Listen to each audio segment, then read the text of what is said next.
कहते हैं ना, कभी किसी को उस हद तक मजबूर मत करो कि वो अपनी ही मोहब्बत से नफरत करने लगे। अंटिल आई हीट यू एक कहानी है जिसमें एक प्यार था, एक प्यार जो दुनिया से कहीं ज़्यादा आगे, बट वो प्यार हारता ऐसे गया कि युंगी जिससे प्यार करता था उसे ही कभी उसके प्यार की अहमियत नहीं रही। युंगी और जिमिन, दो ऐसे इंसान जो एक दूसरे से एकदम अलग दुनिया के थे। जहाँ युंगी एक गांव से आता था जिसने अपनी मेहनत से बहुत पैसे कमाए, इज्जत कमाई और हैसियत भी कमाई। वहीं जिमिन, जब से वो पैदा हुआ उसके पैरों में एक सोने की चप्पल थी। हर चीज़ उसको ऐसे परोसी गई कि वो उसी का हकदार है। वो प्रिंस था और युंगी शायद एक भीड़ का हिस्सा, एक ऐसी भीड़ का हिस्सा जहाँ शायद जिमिन की नजरें भी युंगी को कभी नहीं ढूंढ पाती, पर किस्मत में कुछ और ही लिखा था। एक दिन यूं ही रास्ते पर नहीं, किस्मत ने पूरी तैयारी कर रखी थी उन्हें मिलाने की। यूनिवर्सिटी में मिले वो दोनों, प्यार हुआ। जिमिन ने उसे कभी नहीं बताया कि वो कौन है। युंगी को लगता रहा कि वो उसके जैसा ही कोई है। युंगी को लगने लगा कि उसने अपना फॉरएवर ढूंढ लिया और जिमिन को लगने लगा कि उसको एक सच्चा प्यार मिल गया। अमीर लोगों की बहुत सारी दिक्कतें होती हैं कि उन्हें कोई सच्चा प्यार नहीं मिलता, क्योंकि या तो इंसान उनकी पैसों से प्यार करते हैं या उनसे, उनके शरीर से। पर युंगी ऐसा नहीं था। उसने जिमिन से प्यार किया। जब उसे नहीं पता था कि जिमिन कौन है, तब भी उसने उसे वैसे ही प्यार किया कि जब उसे पता चला कि जिमिन, उसने उसे वैसे ही प्यार किया जैसे वो हमेशा कर सकता था। उनकी पढ़ाई खत्म हुई, उनका रिश्ता बहुत आगे बढ़ चुका था। युंगी को एक जॉब मिल गई थी एक बहुत बड़ी कंपनी में। वो चाहता था कि जिमिन को भी वहीं मिल जाए। जिमिन ने कहा कि वो भी अप्लाई करेगा और वो कंपनी थी किम ग्रुप्स, जिसका इकलौता मालिक था जिमिन। उसने युंगी को नहीं बताया, पर जिस दिन वो आया युंगी को सब समझ आ गया। वो उससे थोड़ा नाराज हुआ। उसने शिकायत की कि तुमने मुझसे झूठ क्यों बोला, और जिमिन ने यूं ही कह दिया क्योंकि मैं उस वक्त बताना नहीं चाहता था।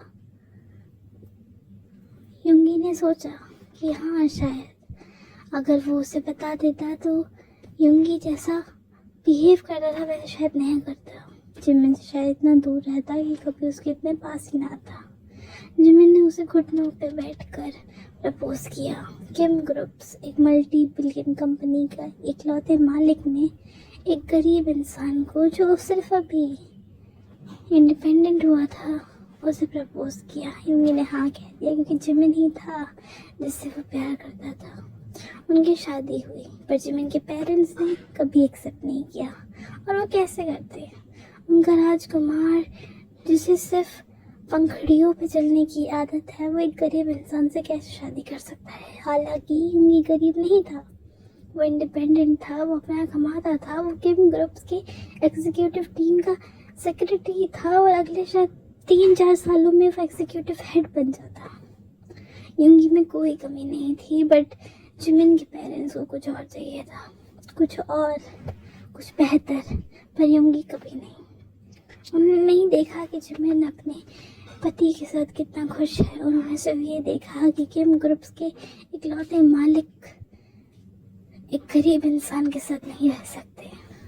ये सच है कि युंगी चाहे कितनी मेहनत कर ले, पर वो जिमिन जितना अमीर नहीं बन सकता। वो उसके सामने हमेशा गरीब ही कहलाएगा, और क्यों ना कहलाए, क्योंकि वो है, उसने खुद बनाया जो बनाया है, और जिमिन की पीढ़ियां बनाती आई हैं जो उसके पास आज है। जिमिन सीईओ बना, उनकी शादी हो गई, वो अलग रहने लगे। जिमिन के पेरेंट्स कंटिन्यूसली यूंगी पर ताना मारते थे, उसे बुरा भला कहते थे, उसे कहते थे कि वो गोल्ड डिगर है और सिर्फ जिमिन को यूज कर रहा है। यूंगी सुनता रहा क्योंकि वो नहीं लड़ना चाहता था और जिमिन ने उसके लिए स्टैंड लेकर अलग रहने भी लग गया था। सब कुछ सही चल रहा था, एकदम एक सपने की तरह, एक सपना जो यूंगी कभी नहीं चाहता था कि टूटे। और शायद जिमिन भी कभी नहीं चाहता था, क्योंकि जिमिन ने भी यूंगी से प्यार किया था, उतना ही, शायद उससे ज्यादा। बट उसका सीईओ नेचर हमेशा उसके रिलेशनशिप पे इफेक्ट करता था। जिमिन बाहर जितना भी कोल्ड था, घर आकर उतना कोल्ड नहीं था, पर जैसे वो अपने बाहर व्यवहार करता था वो सब कुछ यूंगी को कहीं ना कहीं परेशान भी करता था। पर यूंगी कभी उससे उतना परेशान नहीं हुआ, क्योंकि उनकी जिंदगी एक तरीके से बहुत आरामदायक चल रही थी। पर तभी एक और खुशी ने उनके दरवाजे पर दस्तक दी, जब उन दोनों ने कंसीव किया। वो दिन यूंगी का जिंदगी का सबसे सुनहरा दिन था, जिस दिन उसे पता चला कि वो बहुत जल्द अब्बा बनने वाला है। जिमिन भी रो रहा था, उसने अपनी खुशियाँ अच्छे तरीके से जाहिर करी, बिल्कुल भी कोल्ड नहीं बना, कुछ भी नहीं हुआ।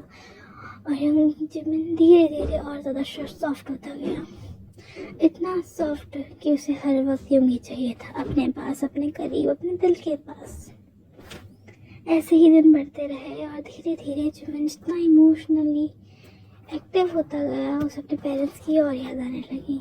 उसने यूंगी से पूछा कि क्या हम मेरे पेरेंट्स से घर शिफ्ट हो सकते हैं। यूंगी ने कहा हाँ ज़रूर।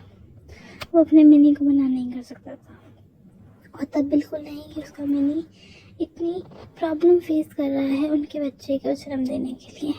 वो शिफ्ट हो गए। जिमिन के पेरेंट्स ने कुछ खास बातें नहीं करी, पर धीरे धीरे चीज़ें बदली। यूंगी हर सुबह जिमिन के लिए खाना बनाता और ऑफिस जाता, और जिमिन पूरे दिन एक एक्टिव लाइफस्टाइल के चलते अपने आप को और अपने बेबी को हेल्दी रखने के लिए पूरी मेहनत करता। हर बार एक सॉफ्ट धीमा स्टेप, हर बार एक सुलझी हुई किताब, और हर बार एक मुस्कान उसके मुंह पर। उसने ऑफिस जाना ना के बराबर कर दिया था, क्योंकि इस वक्त वो अपनी फैमिली पे ध्यान देना चाहता था। पर तब कुछ ऐसा हुआ जिसने हर चीज़ बदल दी। जब इनको मिसकैरेज हो गया और उन्होंने अपने 6 मंथ ओल्ड बेबी को खो दिया। वो दोनों बहुत रोए, बहुत रोए। यूंगी भी रोया, जिमिन भी। पर अगले दिन जिमिन ने हर चीज़ ख़त्म कर दी। उसने यूंगी का दिल तोड़ दिया।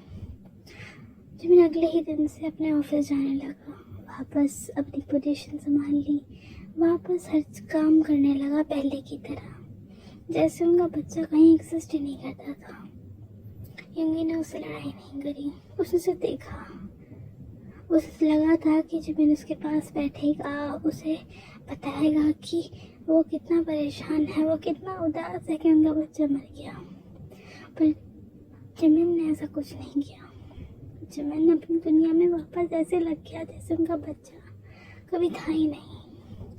यूंगी को ये बातें बहुत बुरी लगने लगी, और जिमिन हर बार, हर दिन, हर रात देर से आकर ज़्यादा हंसकर यूंगी को दिल में उसके खिलाफ एक आग जलाता गया।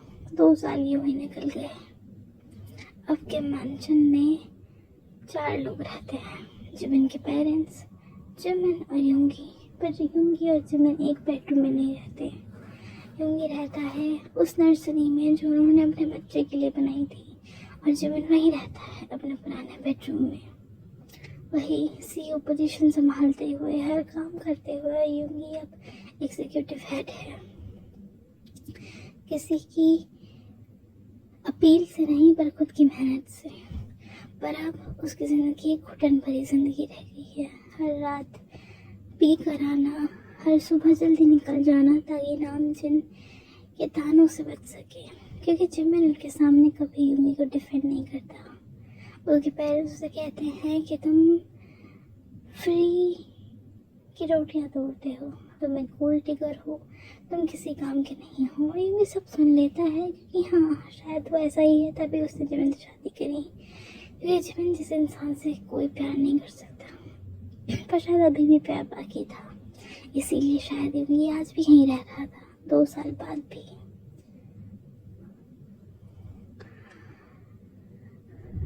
जिमिन ने कभी उसका स्टैंड नहीं लिया।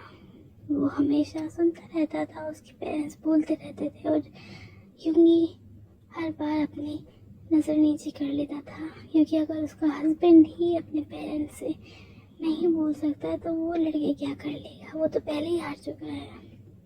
दिन ऐसे बीतते रहे। यूंगी की मम्मी उसे बहुत दिनों से कह रही थी कि गाँव आ जाओ मिलने।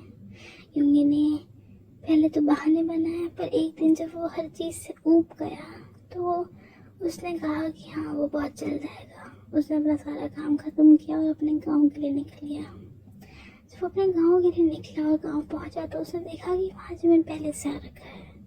वही जिमिन जिसे गांव की गर्मी पसंद नहीं थी, वही जिमिन जिसके जब वो पहली बार आया था तो उसके लिए एसी इंस्टॉल करवाना पड़ा। वही जिमिन जो 2 दिन से ज़्यादा उसके गाँव में नहीं रखा, वो पिछले रात से उसी के घर में है। उसकी मम्मी ने बहुत प्यार से उन दोनों का वेलकम किया और वो बहुत खुशी से रहने लगे। जिमिन कुछ ज़्यादा हंस रहा था, पर यूंगी को फ़र्क नहीं पड़ता। यूंगी अब शायद नफरत करता है जिमिन से, इतनी नफरत कि अब वो नफरत कभी प्यार में नहीं बदल सकती। एक दिन वो यूं ही कुएं पे गए पानी भरने के लिए, क्योंकि घर में पानी नहीं आया था। गाँव में ये आम बात है, पर जिमिन के हिसाब से ये बहुत नई बात है, तो वो तभी देखने गया कि कुएं से आके पानी लेते कैसे हैं। वो गए। जिमिन रास्ते भर यूंगी की मम्मी से बात करता हुआ आया। उन्होंने पानी लिया और चलने लगे। तभी जिमिन ने कहा कि मैं भी एक बाल्टी उठाऊंगा। उसकी मम्मी ने मना करा, पर यूंगी ने उसे पूरा इग्नोर किया। जिमिन ने फिर भी जिद करके बाल्टी उठा ली और उसके हाथ में मुँह चल गई। वो रोने लगा। गलती से उसका पैर वहीं पास में पड़े गाय के गोबर में जा गिरा। वो रोने लगा, बहुत तेज रोने लगा। यूंगी ने उसे उठाया और उसे वापस कुएं पे लेके गया। उसके पैर हाथ धुलवाया, फिर उसे गोदी में उठाकर घर ले आया। वो रात को खाना खा के सो गए, पर जब सुबह उठे तो जिमिन का हाथ पूरा सूजा हुआ था। यूंगी ने डॉक्टर को बुलाया। डॉक्टर ने चेक किया और कहा कि एक माइनर सी चोट है। उसी दिन से यूंगी हर रात हर मील यूंगी जिमिन को खिलाने लगा। 1 हफ्ते 1 से 2 हफ्ते वो दोनों बहुत खुशी से यूंगी की मम्मी से रहने लगे। और जब वो वापस आए तो जिमिन ने जिद कर यूंगी की मम्मी को भी वापस ले आए। यूंगी को पता था कि अब क्या होगा। जैसे उसके पेरेंट्स यूंगी की बेइज्जती करते हैं, वैसे उसकी मम्मी की भी करेंगे, और वैसा ही हुआ। पहले ही दिन जब वो एक साथ लंच कर रहे थे तो जिमिन की मम्मी ने कह दिया यूंगी की मम्मी से पानी लाने को, और फिर हंसकर टाल दिया ये कहकर कि मुझे लगा कि कोई मेड है। वो एक बहुत बड़ी बेइज्जती थी, पर फिर भी जिमिन ने कुछ नहीं कहा अपनी मदर इन लॉ के लिए। सब कुछ ऐसे ही चलता रहा और जिंदगी कभी किसी के लिए नहीं रुकती, चाहे कोई हंस कर रहे या कोई रो कर। जिंदगी कभी किसी के लिए नहीं रुकती, और वैसा ही हुआ। यूंगी अपने ऑफिस में बैठा हुआ था। उसका दिमाग काम नहीं कर रहा था। उसे अपने ड्रॉअर खोली और डिवोर्स पेपर बाहर निकाले। उसमें नाम लिखा हुआ था किम जिमिन और मैं यूंगी। यूंगी अब शायद डिवोर्स चाहता था, क्योंकि अब वो उस दुनिया में जिमिन के साथ नहीं रहना चाहता था। यूंगी अपना सब कुछ खो चुका है, और उससे पहले वो खुद को खो दे अपनी मम्मी के लिए बचाना चाहता था। इसलिए जिमिन को डिवोर्स देना बहुत ज़रूरी था। उसने अपना रेजिग्नेशन लेटर भी तैयार कर लिया था, क्योंकि अगर वो डिवोर्स लेगा तो इस कंपनी में उसे काम करना बहुत मुश्किल है, और वो यहाँ चला जाएगा कहीं दूर, जहाँ पे उसे जिमिन को दोबारा ना देखना पड़े। उसे दोबारा ना देखना पड़े कि कैसे जिमिन ने अपनी एक मर्जी के लिए, अपनी एक कंडीशन के लिए उनके बच्चे को मार दिया। हाँ, यूंगी यही समझता था कि जिमिन ने ही उनके बच्चे को मारा है, उसके पास सबूत थे। हाँ, यूंगी एक बहुत समझदार इंसान था। वो किसी पर यूं ही बेतुके इल्ज़ाम नहीं लगाता था। 2 साल तक उसने बहुत सहा, पर जिमिन से उसकी दूरियां इतनी बढ़ गई कि अब वो उससे नफरत करता है। पर मेरे हिसाब से जिससे हम नफरत करते हैं, हमारे दिल का एक बहुत ज़रूरी कोना उसके नाम पे हो जाता है। नफरत एक ऐसी चीज़ है जो शायद प्यार को हरा दे, पर कहीं ना कहीं प्यार ही आखिर में जीतता है। एक दिन यूं घर गया, उसने देखा उसकी मम्मी को, उनके हाथ में वही डिवोर्स पेपर थे। यूं सहम गया पर डरा नहीं।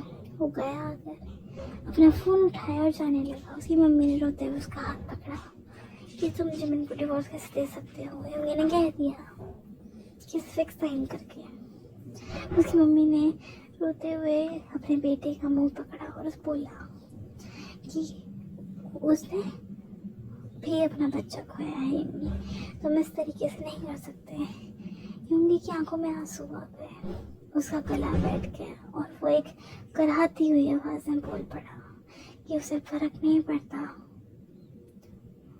वो अपनी दुनिया में इतना बिजी है कि मान कि वो मुझे देख भी नहीं सकता। वो और मैं 2 साल से अलग रह रहे हैं, इतने अलग कि अब मुझे ये तक नहीं पता कि वो अपनी जिंदगी में करता क्या है। और वो मेरे लिए सिर्फ एक मेरा बॉस है और मैं सिर्फ उसकी कंपनी में काम करने वाला इंसान शायद उसके घर में भी रहता है। हमारे बीच में ऐसा कुछ नहीं है जो अब ठीक हो सके। शायद हमारा बच्चा होता, पर उसे भी उसने मार दिया। ये मम्मी ने उसका मुंह दबाते हुए बोला कि ऐसा मत बोलो, कोई भी माँ अपने बच्चे को कैसे मार सकती है। यूंगी ने रोते हुए कहा कि वो मार सकता है। और यूंगी चला गया। पूरी रात जिमिन ने यूंगी का वेट किया था, उससे कुछ जरूरी बात करने के लिए, पर उस रात यूंगी वापस नहीं आया। वो शायद इतना दुखी था कि वो अपने घर का रास्ता भूलना चाहता था, पर हालांकि कि मैनेजर कभी उसका घर था ही नहीं। वो घर आया, सो गया और सुबह जल्दी निकल गया। ये सब कुछ 1 महीने तक चलता रहा। जिमिन उसका वेट करता रहा क्योंकि वो प्रेग्नेंट था। उसे अपने पति को ये बात बतानी थी। वो बहुत खुश था, उसे लगा था कि 2 साल की जितनी भी दूरियां हैं वो सारी ये बच्चा मिटा सकता है। जिमिन ने उसका वेट किया और जब 1 महीने तक उसने देखा कि यूंगी उसे कैसे क्यों कर रहा है, तो उसने आखिरकार उससे पूछ लिया।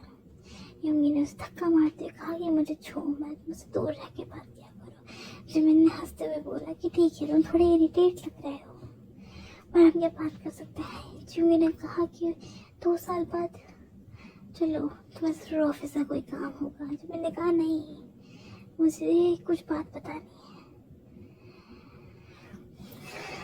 यूंगी ने कहा कि पर मुझे तुमसे कोई बात नहीं करनी है, तुम जैसे लोगों से मैं कभी बात नहीं कर सकता। जिमिन ने कहा कि यूंगी मैं प्रेग्नेंट हूँ। यूंगी ने एक जहरीली हंसी हंसते हुए कहा कि जरूर, किसका बच्चा है वैसे मैं भी बाहर जाकर बहुत लोगों के साथ संबंध बनाता हूँ। मैं हमेशा प्रोटेक्शन यूज करता हूँ, जिमिन तुम्हें भी करनी चाहिए थी। अब बताओ, तुम्हें ब्लड ही नहीं पता होगा। जिमिन ने यूंगी की बातें सुनकर उधर रोते हुए देखा। उन्होंने उसका हाथ पकड़ बोला कि तुम्हारा बच्चा है। यूंगी चीख पड़ा और बोला कि पिछले 2 सालों से मैंने तुम्हें छुआ तक नहीं है, ये बच्चा मेरा कैसे हो सकता है।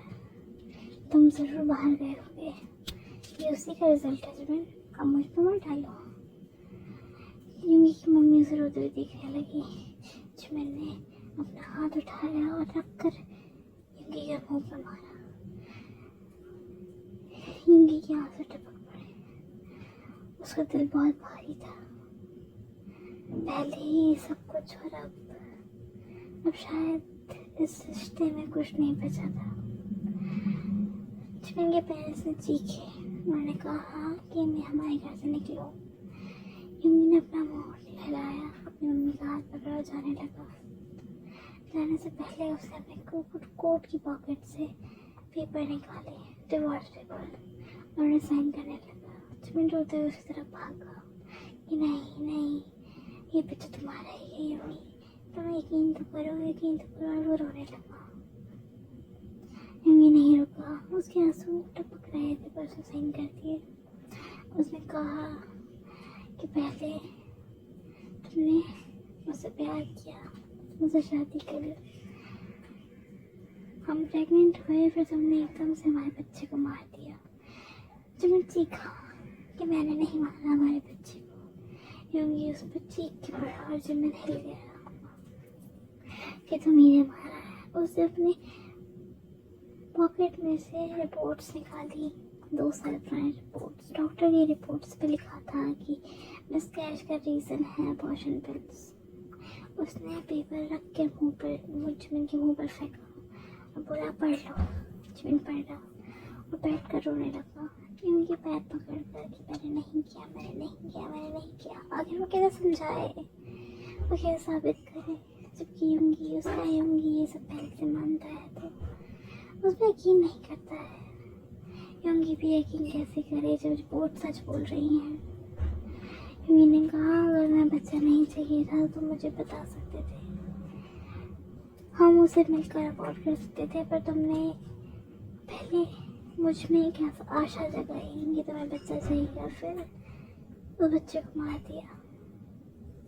मैं तुमसे नफरत करने लगा और जिमिन और वही बोलकर जाने लगा। वो अपने कैब के लिए बाहर वेट करने लगा और बारिश हो रही थी। उसे जिमिन के चीखने चिल्लाने की आवाज़ आ रही थी कि जिमिन कितनी बुरी तरीके से रो रहा है। जिमिन रोता रहा, रिवॉर्ड पेपर रखे ऊपर जो योंगी के साइन थे उन्हें मिटाने की कोशिश करता रहा। कागज़ फट गया पर साइन नहीं मिटा। योंगी जिमिन रोने लगा, उसकी पूरी जिंदगी खत्म हो गई और योंगी फिर से उसी दिन पर चला गया। उस दिन जिस दिन वो सुबह जिमिन को खाना खिलाकर ऑफिस के लिए निकला, शाम को जब वो वापस आया तब तो उनका बच्चा नहीं था। ये वापस अंदर गया रिपोर्ट्स लेने के लिए। मुझे कुछ डाउट थे। जिमिन ने उसका पैर पकड़ लिया, उससे बोलने लगा कि उसने नहीं किया, उसने नहीं किया, उसने नहीं किया। योंगी ने उसे एकदम से पूछा अगर तुमने नहीं किया तो ये बताओ किसने किया। जिमिन ने कहा कि उस दिन सिर्फ मम्मी घर पर थी और कोई नहीं था, कोई क्यों करेगा। योंगी का दिल बैठ गया। जिमिन की मम्मी जो उनकी शादी से बिल्कुल खिलाफ थी, इतने खिलाफ कि वो कुछ भी कर सकती। जिमिन ने हल्की आवाज से पूछा तुमने उस दिन क्या क्या खाया था जिमिन। योंगी ने सवाल इसलिए पूछा क्योंकि जिमिन योंगी को उनके कमरे में, जिमिन के ऑफिस में, कहीं पर भी कोई अबॉर्शन पिल्स नहीं मिली थी। अगर अबॉर्शन पिल होती तो कहीं तो मिलती, तो कहीं नहीं थी। जिमिन ने कहा कि जो नाश्ता तुम सुबह बना के गए थे और दिन में जो युमा ने मेरे फेवरेट खाना बनाया था चाय के साथ। योंगी ने कहा कि पर तुम तो हेल्दी खा रहे थे ना। जिमिन ने कहा कि युमा ने बहुत प्यार से बनाया था और मैंने खा लिया। जिमिन की मम्मी आई। जिमिन ने उनके प्रति खिलाई कि तुम साबित कर चाहते हो कि मैंने तुम्हारे बच्चे को मारा है, मैं क्यों करूँगी, ये वो फलाना ठिकाना। और योंगी ने कह दिया पर हमने तो आपका नाम ही नहीं लिया, तो आप खुद को समझाने की माई है। जिमिन ने अपनी मम्मी की तरफ देखा और हर चीज़ क्लियर हो गई। जिमिन की मम्मी इनकी शादी से इतना खिलाफ थी कि उन्होंने अपने हाथों से अपने बच्चे को अबॉर्शन पिल्स खिलाई, खाने में मिलाकर, चाय में मिलाकर। इतना ओवरडोज कर दिया कि अगले 3 घंटे में ही जिमिन को मिसकैरेज हो गया।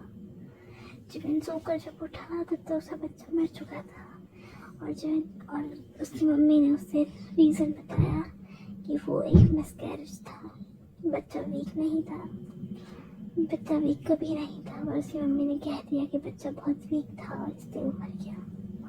जिमिन बहुत रोया। उसने अपनी कमजोरी योंगी को इसलिए नहीं दिखाई क्योंकि वो नहीं चाहता था कि योंगी और नाराज़ हो जाए और गुस्सा हो जाए और दुखी हो जाए, इसलिए वो अपनी ज़िंदगी पहले की तरह जीना शुरू कर दी। और योंगी को लगा कि जिमिन ने एक तो उनका बच्चा मार दिया और अब उसे परवाह भी नहीं है उसकी कुछ समझाने की, कुछ कहने की। योंगी भी गलत नहीं था और शायद जिमिन भी गलत नहीं था। गलत था तो समय और जिमिन के पेरेंट्स। योंगी और जिमिन ने साथ ही घर छोड़ दिया, अलग जाकर अपने पुराने ही घर में आने लगे।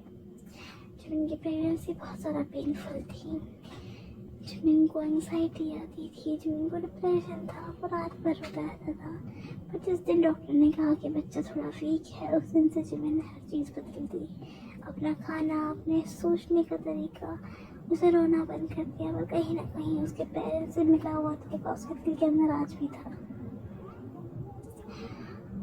9 महीने बाद जिमिन ने एक हेल्दी बेबी बॉय को जन्म दिया। उसने पेरेंट्स को माफ़ कर दिया था, पर उनसे पहले जैसा कुछ नहीं रहा। उसके पेरेंट्स अब उसके लिए एक अनजान इंसान थे। वो एक अच्छी ज़िंदगी जी, बहुत अच्छी ज़िंदगी थी, पैसे थे, अब सारी प्रॉपर्टी भी जिमिन की थी, पर वो अपने पेरेंट्स से कुछ नहीं चाहता था। वो अपने पेरेंट्स से अपनी फैमिली को प्रोटेक्ट करना चाहता था।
हेट यू एक और भी डिटेल स्टोरी बन सकती थी, पर कहीं ना कहीं ना मेरे पास सपन समय रह गया है, न किसी और के पास। जैसे जैसे उम्र बढ़ती है वैसे वैसे बहुत सी जिम्मेदारी आती हैं,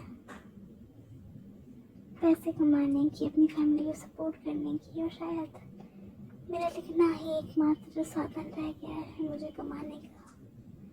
मुझे नहीं पता कि इस पे कितने व्यूज़ आएंगे और कितने नहीं आएंगे, क्या मेरे रीडर्स इस कहानी को पसंद करेंगे या नहीं करेंगे, क्योंकि मैं पूरे 50 दिन बाद कोई स्टोरी डाल रही हूँ।